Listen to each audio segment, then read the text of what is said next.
Hello, and welcome to Simple Blind Luck. I am Blind Luck, and I'll be your guide dog for our little adventure. Now, today is going to be going over sort of a reinventing the wheel, because if you go blind, especially later in life, such as I did, you have to kind of relearn almost everything you already knew. Like even those little mundane tasks most people don't think about, like cooking, cleaning, driving, all kinds of things. You have to kind of figure out a new way to go about doing it. And I thought some of those it would be interesting for me to share so I can give you the inside scoop. Now, just going to go over a few of them today. One of the first, though it's quite basic, is actually pouring a drink. Because obviously I can't see how much it's filling up and how much, it's going to overflow or something. But if you pay attention, and some of you may have already noticed this, when you go to pour a drink, especially if you're pouring consistently, you can tell by the sound, the pitch changes as it gets closer and closer to full. So you can kind of judge by that. Another way that it's helpful is actually by sticking your fingertip on the inside rim. And then obviously when the drink gets there, you can tell and you can stop that way. And it's sort of an interesting thing. I've got a friend of mine actually recently told me they actually have used that method after they learned by watching me pour a drink while they were on a road trip and the kids were in the back and it was at night. They were asleep, the kids were, and they didn't want to wake the kids up by turning the lights on in the car. So while they filled up their drink, they actually used the little fingertip method. And I was like, oh, well, that's neat. You're doing it like the old blind kid does. That's pretty cool.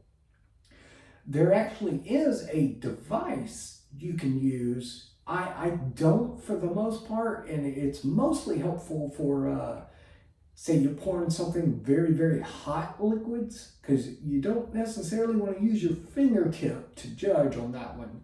But there's a device that you actually clip onto the side of a cup, and it has a little metal prong that goes down a couple of inches, and when the liquid gets up high enough to touch the tip of that prong, it actually will emit a loud beep. So that way you'll know it's full and you didn't have to burn yourself in the process. So that's pretty helpful. Now, one thing I use a lot, especially around the kitchen, is this little thing right here.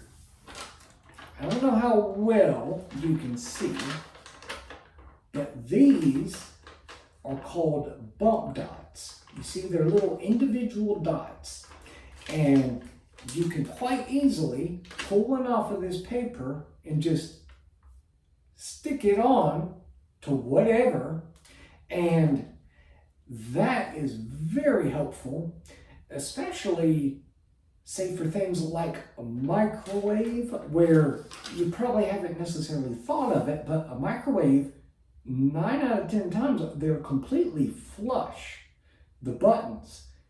And if you're blind, you will just be blindly pressing around on it. But you can take and put the bump dots on buttons on it so you can know, because you'll be able to feel that way. And the bump dots are actually very, very helpful. I use them in many places, not just microwave. You can put them on the stove. Not the stove itself, but for on the controls. And it's very simple to say, put one on low, put one on medium, and put one on high.